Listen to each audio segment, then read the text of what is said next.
우리는 이 16절과 17절을 계속 보고 있습니다. 아마 다음 주까지 한 번은 더 봐야 되지 않을까 생각을 하고 있습니다. 여러분, 복음은 모든 믿는 사람에게 구원을 주시는 하나님의 능력입니다. 그죠? 참 우리가 삶을 살면서 계속 느끼는 게 정말 능력이 필요하잖아요. 그죠? 그런데 복음은 사람들에게, 믿는 사람들에게 구원을 주시는 하나님의 능력이다. 왜 복음이 그 능력이 되는 거지요? 복음 안에는 하나님의 의가 나타나 있기 때문이다. 여러분이 복음에 나타난 하나님의 의는 우리가 일반적으로 구약적인 관점에서 바라보는 율법에 나타난 의와는 다릅니다. 그죠?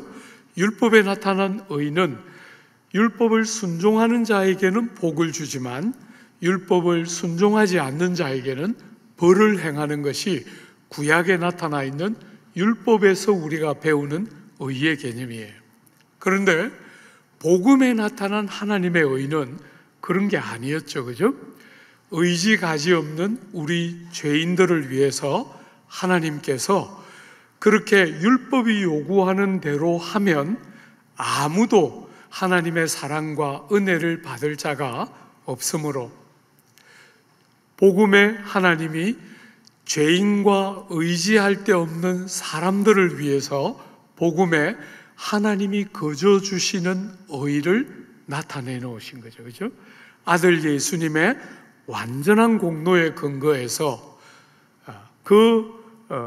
복음 안에 하나님이 주시는 다른 의, 율법과 다른, 율법 외에 한 다른 의가 나타나게 하신 것, 그게 복음에 나타난 하나님의 의입니다. 그죠?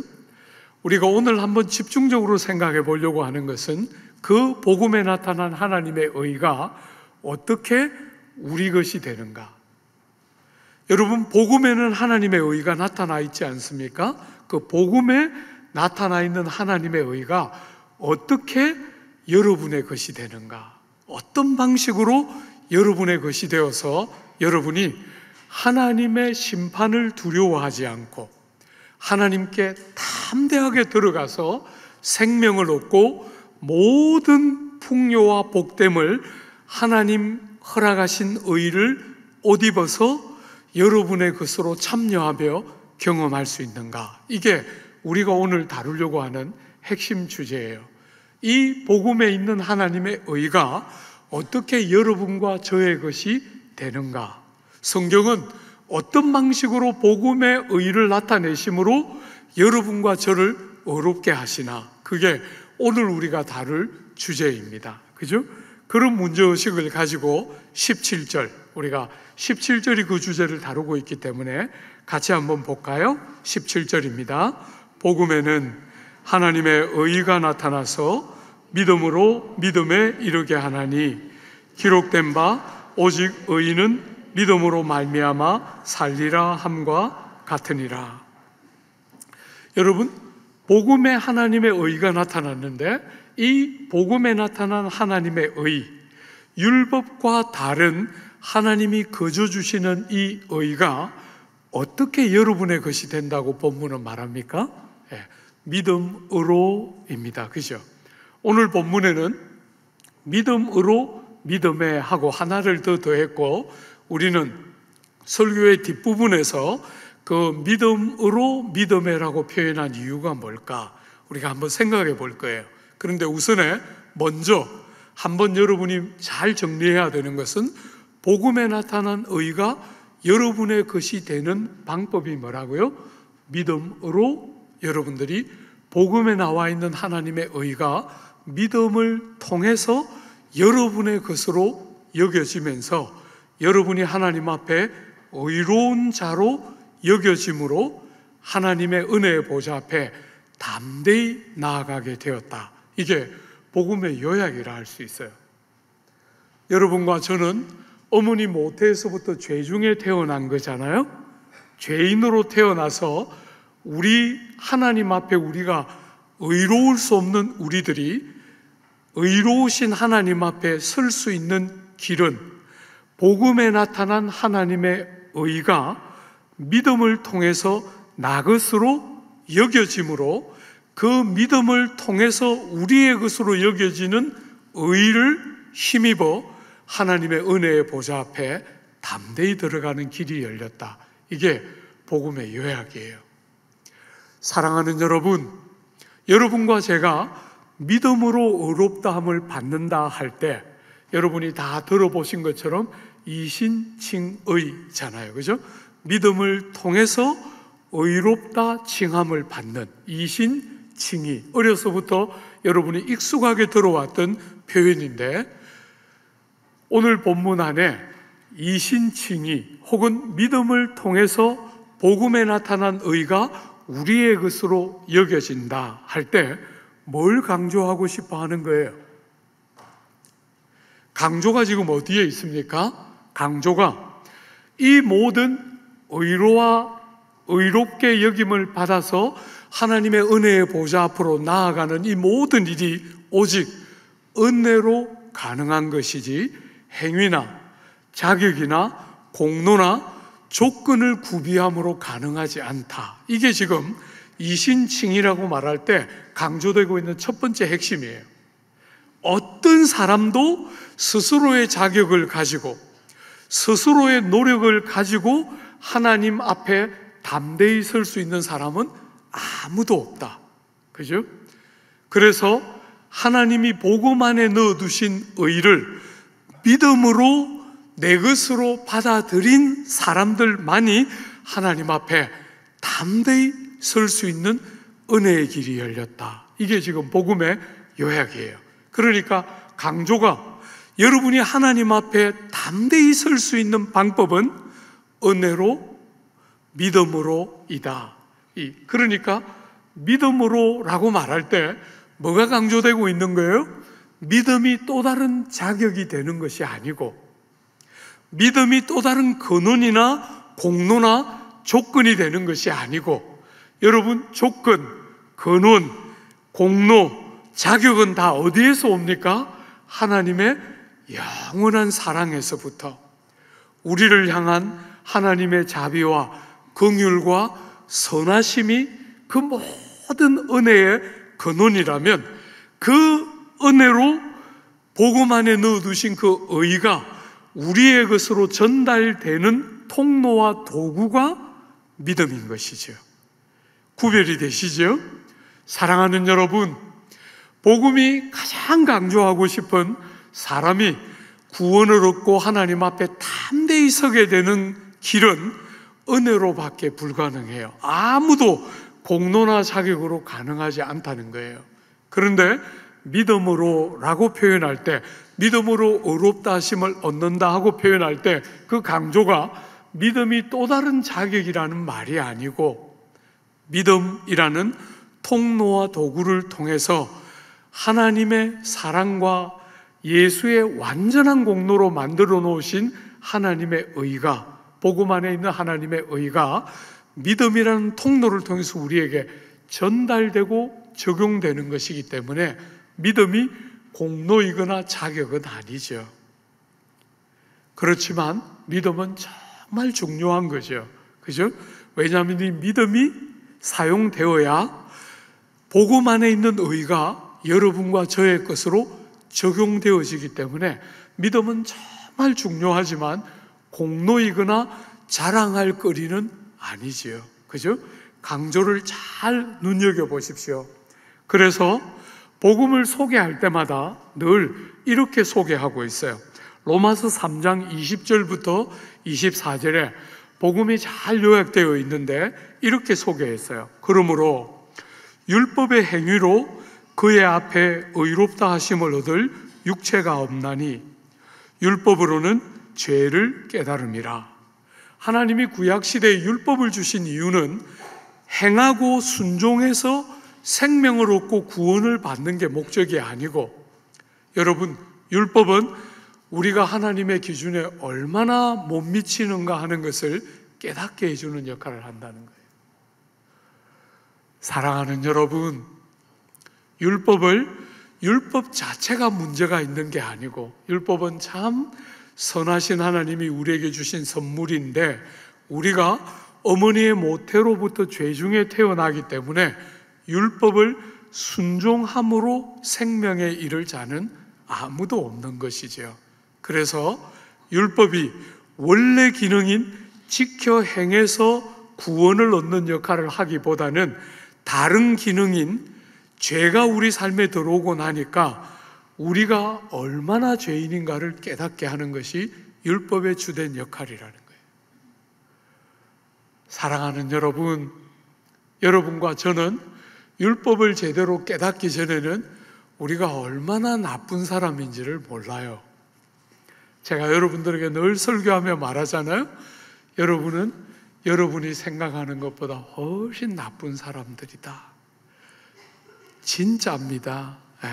제가 이걸 너무 자주 하니까 우리 목사님 그냥 또 말하시는구나 이렇게 듣는 사람도 있는데, 진짜로 여러분은 여러분이 생각하는 것보다 훨씬 나빠요. 근데 잘 못 깨닫는 거죠. 그죠? 우리가 죄라는 개념이 우리가 어머니 모태에서부터 죄 중에 태어나기 때문에 어떤 것은 익숙해져 있고 어떤 것은 왜곡되어서 죄라는 개념을 잘 못 깨닫는 거예요. 그런 우리들을 위해서 율법이 원래 기능과 다른 기능들을 수행하면서 하나님의 마음을 보여주는 율법을 통해서 나를 보니까 내가 이렇게까지 문제가 많구나, 내가 이렇게까지 하나님의 기준에 못 미치는구나 하는 것을 깨닫게 하는 역할을 한다는 거예요. 그러나 이제는 율법 외에 하나님의 한 의가 나타났으니 율법과 선지자들에게 증거를 받은 것이라. 곧 예수 그리스도를 믿음으로 말미암아 모든 믿는 자에게 미치는 하나님의 의인이 차별이 없느니라. 예수를 믿음으로 말미암아 모든 믿는 자에게 미치는 하나님의 의가 나타났다는 거예요. 그죠? 누구든지 믿는 자들에게 거저 주시는 하나님의 의, 예수님 안에서 그분의 완전한 공로가 적용되는 데서 오는 하나님의 의가 우리에게 믿음을 통하여 의롭다 여김 받는 일이 일어났다는 거예요. 그것을 로마서 3장은 이렇게 요약을 다시 한번 했어요. 모든 사람이 죄를 범하였음에 하나님의 영광에 이르지 못하더니. 여러분, 우리가 주변 사람들을 보면 사람들이 학벌, 능력, 신분과 지위, 또 명예 이런 거 굉장히 귀하게 여기지 않습니까? 왜냐하면 하나님의 영광에 이르지를 못하는 거예요. 원래 우리가 하나님 앞에 지어졌을 때 사람은 하나님의 모양과 형상을 따라 지어졌기 때문에 사람 속에 하나님의 영광이 있었던 거잖아요. 그래서 죄가 사람의 삶에 들어오기 전에 아담과 하와가 벌거벗었으나 부끄러워하지 않았다는 거예요. 뭘 입었나, 뭘 입지 않았나가 하나도 중요하지 않았다는 거예요. 그런데 죄가 딱 들어오니까 수치와 부끄러움이 몰려오면서 사람들이 입기 시작하는 거잖아요. 그죠? 나뭇잎으로 자기를 가리고 입는 거예요. 학벌로, 사회적인 신분과 지위로, 명예로 자기를 가리는 거죠. 사랑하는 여러분, 나뭇잎으로 앞을 가린 사람들처럼 사실 그것은 가려지지 않아요. 명예를 가지고 가려지는 것 같지만 안 가려집니다. 그 사람들의 허물이 드러나면 더 큰 수치가 돌아오는 거잖아요. 그죠? 사람들은 그 영광에 대한 흔적을 갖고 있는데 영광이 죄가 들어오면서 깨뜨려졌기 때문에 영광이 아니라 반짝거리는 것으로 대체하고 있는 것이죠. 그건 영광이 아닙니다. 그건 아무리 대체하려고 해도 대체가 되는 것이 아닙니다.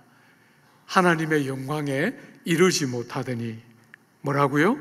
그리스도 예수 안에 있는 속량으로 말미암아 하나님의 은혜로 값없이 의롭다 하심을 얻은 자 되었느니라.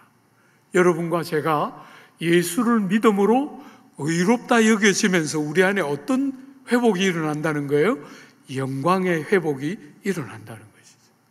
영광에 이르지 못하던 자리에 있던 우리가 영광에 이루기 시작하는 복됨을 누리게 되는 것이지요. 사랑하는 여러분, 제가 우리 남서울에 와서 제일 먼저 했던 본문은 빌립보서였어요. 그리고 빌립보서를 마쳤을 때 제가 사실은 제일 먼저 갈라디아서를 하고 싶어 하다가 빌립보를 먼저 하고 갈라디아를 그 다음에 했어요. 갈라디아서는 굉장히 다양한 영역에서 마틴 루터를 떠올리게 하는 본문이에요. 복음이 주옥같이 잘 녹여있는 본문인데 마틴 루터처럼 거칠거칠하고 아주 직선적인 대범한, 그렇지만 아주 정말 보배 같은 복음이 잘 담겨있는 본문이 갈라디아서인데, 그 갈라디아서 2장 16절은 갈라디아서의 요약이라 할 수 있어요. 제가 한번 읽어봐 드릴게요.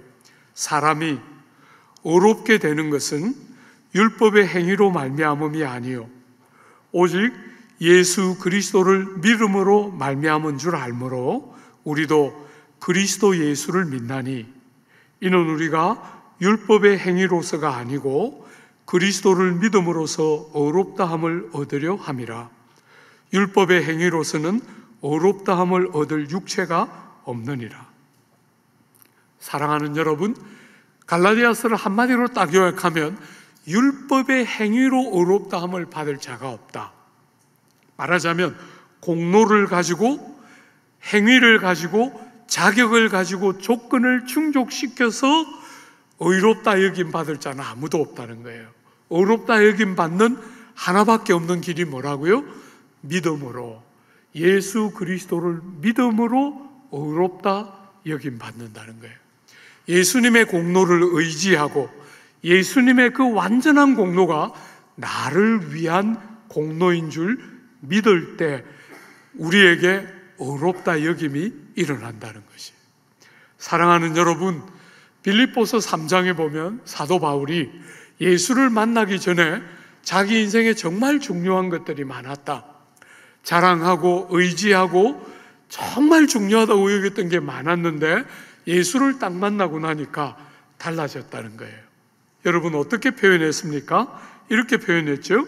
그러나 무엇이든지 내게 유익하던 것을 내가 그리스도를 위하여 다 해로 여길 뿐더러 또한 모든 것을 해로 여김은 내 주 그리스도 예수를 아는 지식이 가장 고상함을 인함이라. 내가 그를 위하여 모든 것을 잃어버리고 배설물로 여김은 그리스도를 얻고 그 안에서 발견되려 함이니 내가 가진 의는 율법에서 난 것이 아니요 오직 그리스도를 믿음으로 말미암은 것이니 곧 믿음으로 하나님께로 난 의라. 여러분, 이 바울이 예수 믿기 전에 너무 소중하게 여기던 것이 여러 개 있었다는 거예요. 학벌, 집안, 믿음, 여러 가지 사회적인 평판, 많은 것들을 소중하게 여겼는데 예수를 딱 알고 나니까 자기 인생에 예수 안에서 발견되는 것보다 더 중요한 건 없다는 것이 딱 깨달아지고 나니까 이전에 소중하게 여겼던 그 모든 것들이 배설물같이 여겨졌다는 거예요. 적극적으로 해코지를 하고 도움이 안 되는 것은 말할 것도 없고 적극적으로 방해물이 되고 있다는 것을 깨닫게 된다는 거예요. 왜요? 그리스도 안에서 발견되는 하나밖에 없는 길이 보이는 거예요. 예수의 공로를 믿음으로 하나님께로부터 난 의, 복음 안에 하나님이 넣어두신 그 하나님의 의를 힘입을 때만 내가 예수 안에 속할 수 있다는 것을 깨닫기 때문에 그 외 모든 다른 이전에 가치 있게 여겼던 것이 전부 배설물처럼 보였다는 거예요. 저는 사실은 조국 교회를 생각할 때 조국 교회가 복음을 너무 피상적으로밖에 모른다, 예수와 예수 사건을 능수능란하고 본문이 말하고 싶어하는 대로 제대로 아는 게 아니라 너무 피상적으로 알고 있기 때문에 금방 우리의 일반적인 종교성으로 돌아가고 만다. 은혜가 여는 새로운 세상, 복음 안에 넣어두신 하나님의 의, 이 귀한 진리들을 조금 아는 것 같다가 금방 육신의 일반적인 종교성으로 돌아가고 말기 때문에 오늘 조국교회가 이렇게 아프다. 이게 제가 조국교회를 바라볼 때 늘 느끼는 아픔이에요. 사랑하는 여러분, 사람이 하나님 앞에 의롭다 여김 받는 길은 하나밖에 없다. 어떤 자격이나 공로나 조건이 아니라 하나님이 복음 안에 넣어두신 예수를 통해서 우리를 위하여 나타내신 복음 안에 두신 하나님의 의를 믿음으로 받아들이는 자들만이 하나님 앞에 의롭다 설 수 있다. 이게 지금 기독교가 가르치는 교훈의 핵심이라 할 수 있어요. 아무도 가능하지 않지만 믿는 자는 누구든지 하나님이 복음 안에 넣어두신 의로 의롭다 하심을 받아서 주님 앞에 의로운 자처럼 서게 된다. 이게 복음의 교훈이에요. 사랑하는 여러분, 이 귀한 진리가 가르쳐질 때 여러분 주변에서 보는 것처럼 많은 사람들이 이 진리를 제대로 깨닫지를 못해요. 왜? 여러 가지 장애물이 있는데 제일 대표적인 장애물이 자기의입니다. 자기의. 여러분, 예수께서 땅에 오셨을 때 소위 말하는 죄인이라고 분류되었던 장녀와 세리 같은 사람들은 주님을 환영했어요. 그죠? 그런데 가장 하나님의 택한 백성이라고 믿었던 유대인들은 이 복음 진리, 복음에 나타난 하나님의 의에 대한 메시지를 들었을 때 이들은 대적하고 예수님을 핍박했던 장본인이었어요. 왜? 자기 의 때문에. 우리는 이스라엘 백성이다. 우리는 하나님의 선민이다. 우리는 이방 개들과 다른 사람들이다 하고 자기 의가 있었기 때문에 하나님이 마련하신 이 귀한 하나님의 의를 환영하며 받아들인 것이 아니라 자기 의로 채워져 있었기 때문에 하나님의 의가 나타났을 때 대적했던 거예요. 부딪혔던 것입니다. 걸려 넘어지게 되는 거예요. 사랑하는 여러분, 꼭 유대인이 아니라도 많은 사람들이 자기 의에 걸려서 하나님의 의를 환영하지 못하는 어리석은 일을 지금도 반복하고 있다는 거예요. 여러분이 그냥 어두운 곳에 이렇게 앉아 있으면 여러분의 집이 깨끗한 느낌이 들지만 창문을 통해서 햇빛이 쫙 비치면 여러분의 집 안에 얼마나 먼지가 많은지가 쫙 드러나잖아요. 그죠? 우리가 빛이신 하나님 앞에 서기 전에, 우리가 진리인 하나님의 생명의 말씀 앞에 세워지기 전에는 우리가 일반적으로 내가 그래도 다른 사람보다는 좀 낫다, 이런 자기의가 딱 있어요. 목사님, 나를 그 수준으로 보십니까? 이 자기의가 있는 거예요. 자기의. 사랑하는 여러분, 그런데 하나님의 생명의 빛 앞에 딱 세워지면 너무 놀랍게 보이기 시작하는 거예요.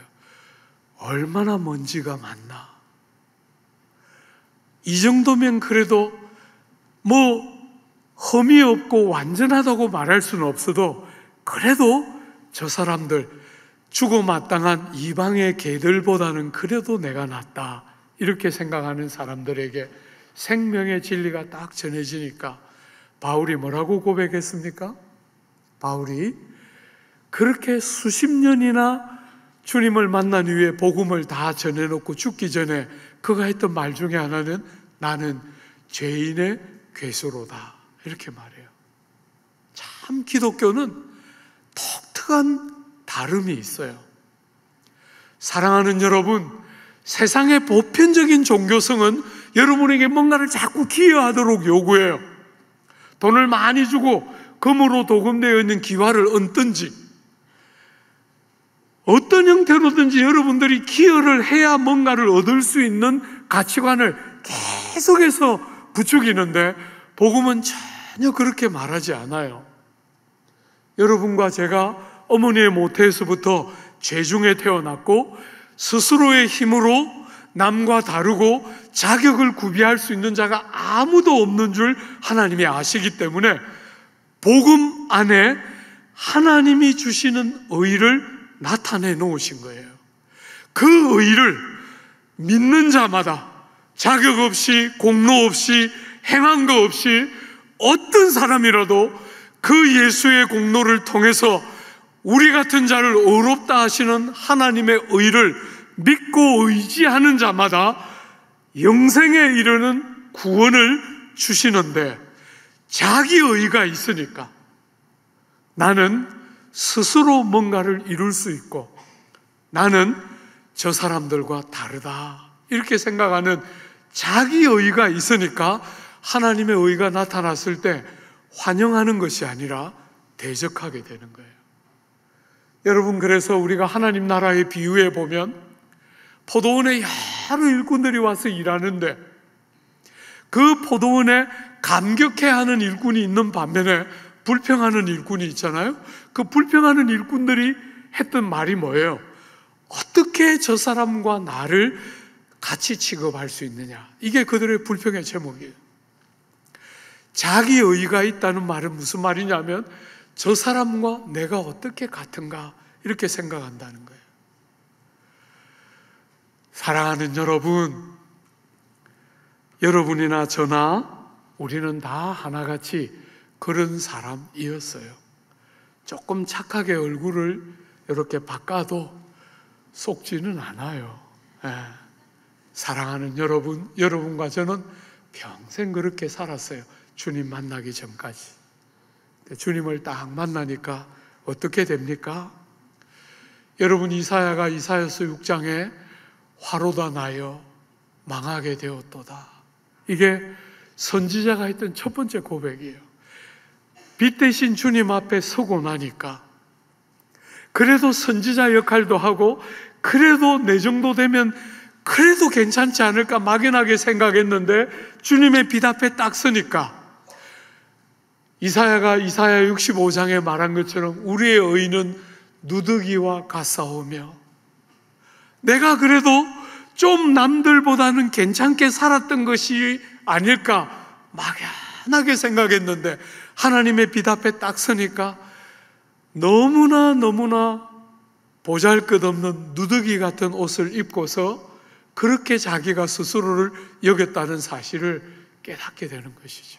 그죠? 탄식하는 것입니다. 아파하는 것입니다. 애통함이 있는 것입니다. 여러분, 신약에 오면 우리 예수께서 이 땅에 오셔서 우리를 위하여 십자가에 달려 돌아가시기 전에 산상설교 하시지 않습니까? 제자들에게 그 주옥 같은 말씀을 가르칠 때 제일 먼저 팔복이 나오는데 세상에 복 있는 사람하고 너무 달라요. 그죠? 세상에 복 있는 사람은 돈이 많은 사람, 성공한 사람, 능력 있는 사람, 존경받는 사람인데 성경은 그런데 아무 관심이 없어요. 근데 아무 관심이 없어요. 성경에 제일 복 있는 사람 누구예요? 심령이 가난한 자는 복이 있나니 천국이 저희의 것이요. 세상은 돈이 많은 사람이 복이 있다 그러는데 성경은 심령이, 여러분의 인격의 제일 중심이고 여러분의 존재의 핵심인 여러분의 마음이 가난이 뭔지를 아는 사람이 복이 있다는 거예요. 그 다음은 더 충격적이죠? 눈에 눈물이 마르지 않는 애통하고 가슴을 찢는 자가 복이 있다는 거예요. 세상은 기뻐할 일이 많고 일이 잘 돼서 자녀도 잘 되고 나도 잘 되고 복 받고 그냥 병도 안 걸리고 그런 게 다 복이라 그러는데 성경 그렇게 말하지 않고 눈에 눈물이 묻어 있는 자가 복이 있다는 거예요. 자신의 가난을 깨닫고 아무것도 내놓을 것이 없는 자신의 가난을 깨닫고 눈물을 흘리며 애통해하는 사람이 복이 있다는 거예요. 사랑하는 여러분, 성경은 우리 예수께서 이 땅에 오셨을 때 사람들을 초대하시지 않습니까? 그죠? 내게로 오라 하고 초대하는데 그 앞부분을 한번 잘 눈여겨보세요. 수고하고 무거운 짐진 자들아 다 내게로 오라. 다, 누구든지 다. 다른 곳에 뭐가 있을까 방황하지 말고, 다른데 뭐 여러분들의 수고와 무거운 짐을 들어줄 뭐 다른 게 있을까 끝없이 그거 찾지 말고 다 내게 오라는 거예요. 그런데 그 앞에 보면 수고하고 무거운 짐진 자들아 다 내게로 오라. 세상을 사는데 세상살이가 이렇게 무겁고 짐이 크다는 것을 알고 있는 사람들, 이 세상을 사는데 이 세상이 이렇게 수고가 많이 따르다는 것이 보이고 깨달아지는 사람들 누구든지 다 오라는 거예요. 세상은 지금도 그때나 지금이나 더 살기 좋고 더 발전하고 더 잘 된다는 말로 가득 차 있는데 우리 주님은 다르게 이 땅을 살면서 정말 삶이 이렇게 수고가 많고 이렇게 무거운 짐이 있다는 사실을 깨닫고 아는 눈이 열린 사람들은 누구든지 그분께 오라는 거예요. 그분께 와야 쉼이 있다는 거예요. 구원이 있고 용서가 있고 회복이 있고 영광이 있다는 거예요. 세상이 말하는 거 아무리 가져도 사랑하는 여러분, 이 짧은 인생을 다 탕진하고 아무 여러분을 참되게 배부르게 할 것이 아닌 것들을 위해서 은을 달아주고 있을 뿐이라는 거예요. 우리 주님께서 요한복음에도 이렇게 초대하셨죠. 누구든지 목마르거든 내게로 와서 마시라. 여러분, 세상을 살면서 사람들이 이러면 배가 부르고 저러면 목가람이 해소된다 그래서 열심히 달려가 봤는데 그 자리에 아무리 가봐도 여전히 목마름과 여전히 배고픔이 거치지 않는 게 뭔지를 아는, 어떤 사람이라든지 관계없으니까 목마름이 뭔지를 아는 사람, 배고픔이 뭔지를 아는 사람들은 내게로 와서 마시라는 거예요. 주님은 아무도 차별하지 않고 초대하지만 여러분 그 앞에 어떤 면에서 약간은 두려운 전제가 있는 거예요. 이 땅은 여러분을 만족시킬 수 있는 어떤 것도 없고 이 땅에 소유든 성취든 무엇이든 여러분들에게 목마름과 해갈을 가져다 줄 수 없고 여러분이 그분의 빛 앞에서 여러분을 보면 탄식하고 가슴을 찢지 않을 수가 없다는 거예요. 탄식하고 가슴을 찢지 않을 수가 없다는 거예요. 그런데 여러분, 복음은 뭐라고 말합니까? 하나님이 구하는 제사는 애통하는 상한 심령이라. 세상은 행복한 자가 복되다고 말하는데 성경은 그렇게 말하지 않고 자기를 보면서 절망하고 고통하고 눈물을 멈출 수 없는 자에게 주님이 찾고 계시다는 거예요. 그 세상을 살면서 뭘 소유하고 뭘 이루어도 채워지지 않는 심령으로 상하고 애통하고 눈물을 흘려본 자들은 정말 주님이 찾고 기다리신다는 거예요. 사랑하는 여러분, 여러분들이 이 세상을 살아가는 동안 여러분은 이 주님의 음성을 듣고 초대를 어떤 초대인지를 경험해 보신 적이 있습니까? 여러분은 여러분을 보면서 이렇게까지 나쁘구나, 이렇게까지 망가졌구나, 내가 가장 거룩하고 가장 신앙적이라고 생각하는 순간조차도 악과 죄와 불완전함과 수많은 모순이 공존하는 다 망가질 대로 망가진 나 같은 것을 하고 여러분을 바라보신 적이 있습니까? 저는 조국 사회와 특별히 조국 교회를 생각할 때 제가 제일 아픈 것 중에 하나는 우는 사람이 너무 없어졌다. 우리가 어릴 때만 해도 정말 많이 울었는데 눈에 눈물이 마를 때가 없었는데 우는 사람이 정말 줄어들었다. 사회가 왜 이렇게 잔인해지는가?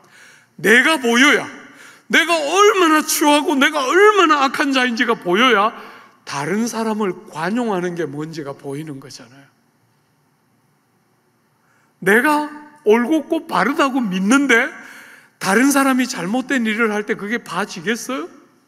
내가 얼마나 부패하고 얼마나 냄새나고 얼마나 추한지가 보여야 다른 사람들의 허물을 덮어주고 관용하는 게 뭔지가 보이는 거잖아요.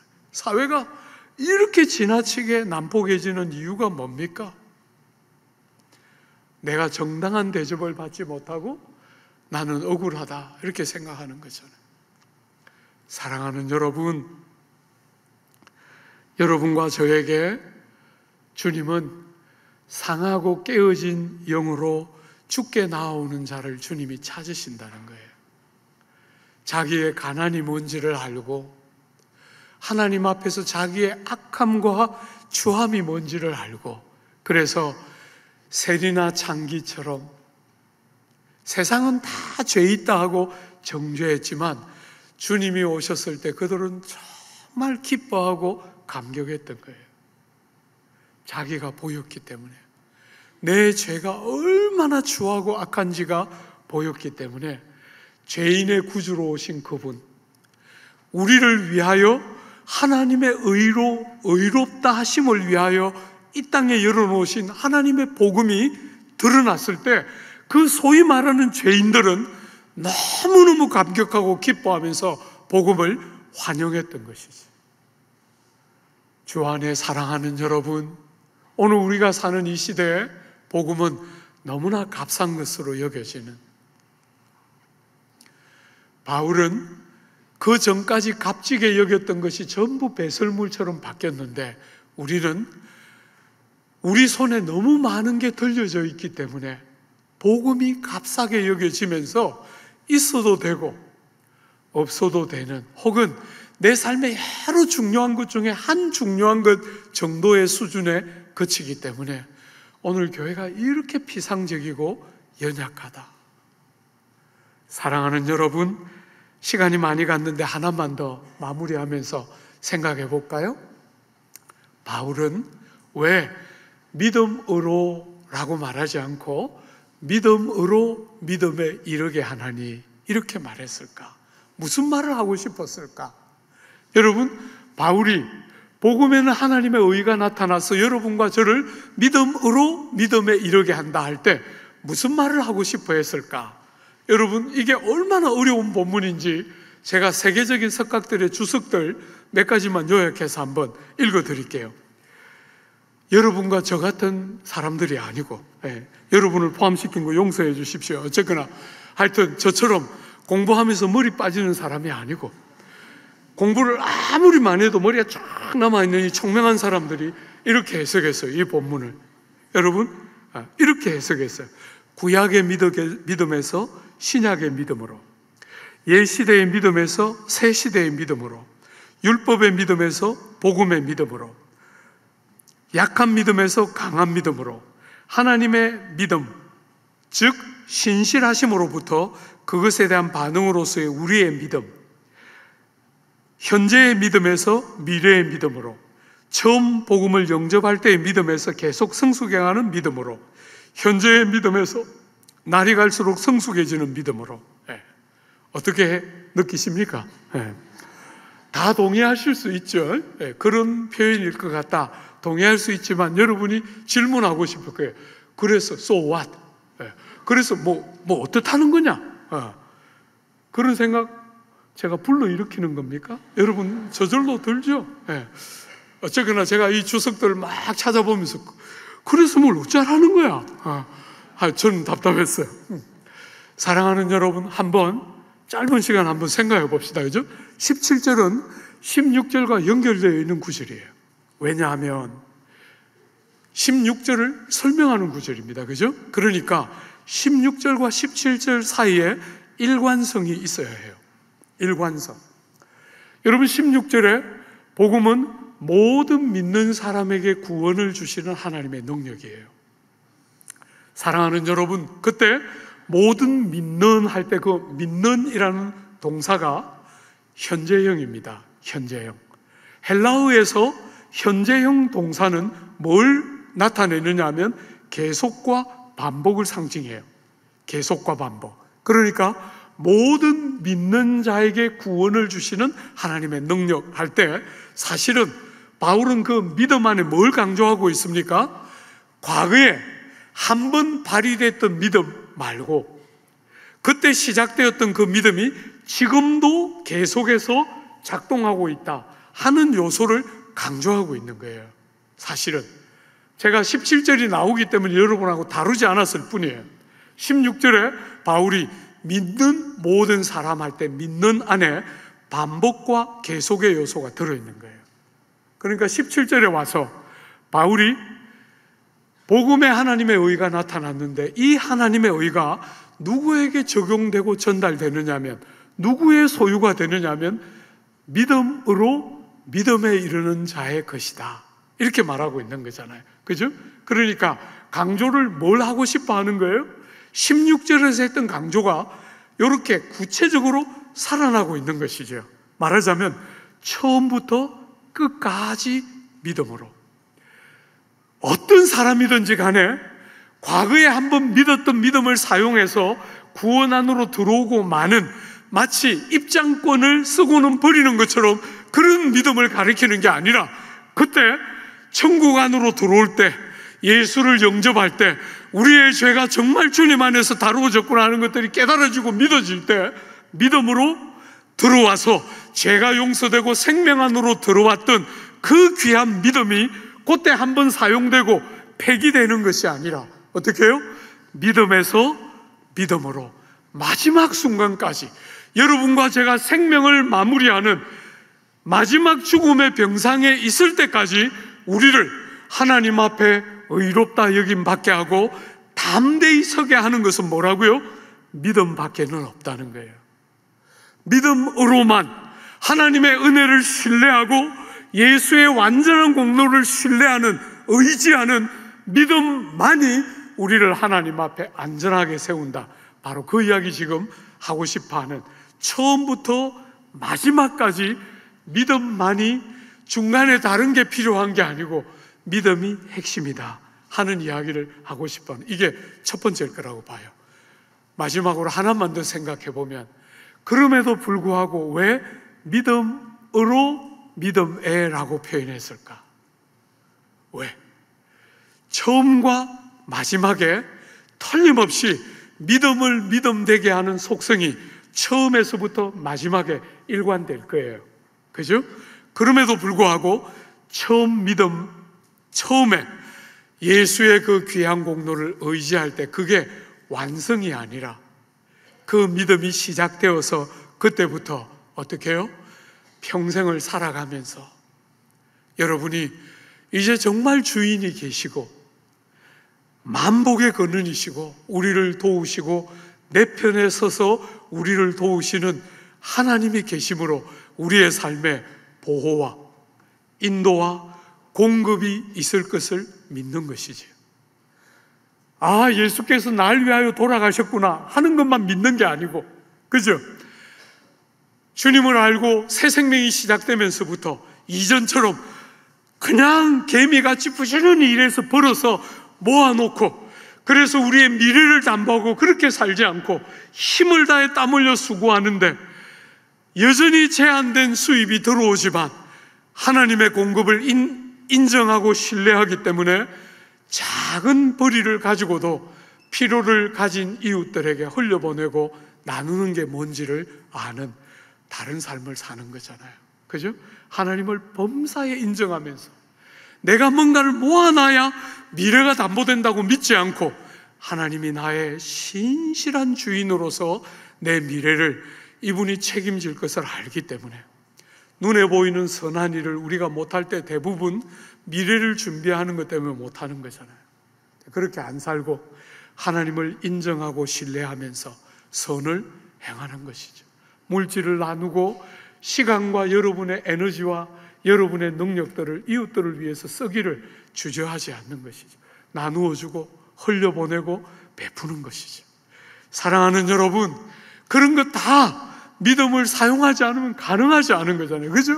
예수께서 제자들을 향해서 제일 많이 물었던 질문 중에 하나가 너희 믿음이 어디 있느냐? 이렇게 결정적인 순간에 믿음을 사용하지 않고 너희 믿음을 어디다 두고 두려워하고 염려하고 걱정하고 있느냐? 주님 말씀하신 거잖아요. 사랑하는 여러분, 여러분이 예수 믿어서 처음 구원 안으로 들어오는 그 믿음이 전부가 아니라 그 믿음이 하나님을 범사에 인정하는 믿음으로 내용이 더 풍성해지고 더 온전해지면서 믿음으로 나아가는, 믿음으로 시작해서 믿음에 이르게 하는 그런 요소가 여러분과 저의 평생의 삶에 있는 것이죠. 우리가 이 세상을 살아가면서 예수 아무리 잘 믿어도 아픔이 있잖아요. 눈물이 있습니다. 사랑하는 사람을 떠나보내야 하는 아픔이 있어요. 그런 해석되지 않는 무수한 불행과 아픔을 경험하는 그 순간에도 하나님이 변함없이 신실하게 나를 사랑하는 것을 우리는 믿는 것이죠. 우리의 습관과 우리의 방식은 그럴 때 원망하고 불평하는 것이지만 그럴 때 하나님이 변함없이 나를 사랑하시는 줄 믿는 것이죠. 그죠? 믿음으로 시작해서 믿음으로 나아가는 것이죠. 똑같은 모습을 계속 갖고 있는 게 아니라 속성은 그대로 묻어 있지만 하나님의 영원한 사랑과 예수의 완전한 공로를 의지하는 속성은 똑같은 것이지만 그 내용이 더하여지고 온전해지고 자라고 더 성숙해지면서 더 온전한 자리, 믿음에 이르게 하는 영광을 우리에게 가져다 주는 거죠. 마지막에 죽음의 침상에 누워서 정말 최선을 다해서 살았는데, 여러분 정말 죄송하지만 여러분들 다수가 최선을 다해서 살고 있을 거라고 생각해요. 그런데 죽음의 병상에서 딱 우리의 삶을 돌아볼 때 너무 죄송하고 너무 한 것이 내가 도대체 뭐하며 살았나, 예수 믿으면서 최선을 다해서 사노라 살았는데 주님 앞에 아무것도 내놓을 것이 없구나 할 때 조금도 위축되지 말고 조금도 두려워하지 말고 그래서 더 전심으로 예수의 공로를 의지하는 것이지. 그죠? 사랑하는 여러분, 절대로 실패함이 없이 그런 아무 공로 없는 우리를 아버지 하나님이 그 너른 품에 우리를 받아서 우리를 꽉 가슴에 품으시며 맞아주실 것을 의심치 않는 거지요. 믿음에서부터 믿음으로 믿음에 이르는 것이 여러분의 평생의 경험인 거예요. 주님이 거저 주시는 은혜를 옷 입고 시작했는데 어느 순간부터 조금씩 주님을 닮아가면서 너무나 불완전하고 여전히 내세울 것이 없는 우리들이지만 주님의 성품을 닮아감이 조금씩 묻어나는 그 영광을 땅에서도 경험하지만 내가 했다 이렇게 말할 수 없는 게 너무 선명해지는 그런 삶을 믿음에 이르게 한다 이렇게 표현했다고 저는 해석하는 것이에요. 사랑하는 여러분, 여러분이 주님 앞에 설 때는 말할 것도 없고 이 땅을 살면서 정말 땅에 있는 우리의 삶에 옷을 입고 시작한 의롭다 여김이었지만 우리 것이 아니고 주님의 것을 빌려서 시작한 의로운 삶이었지만 우리의 삶이 되고 성품이 되면서도 우리 안에 아무 의지할 것이 없는 겸손과 깨어짐이 동시에 살아있는 정말 예수 믿는 제대로 된 아름다움, 그 부요함, 그 영화로움 여러분 모두의 삶이 되고 경험이 되시기를 기대하고 축복합니다.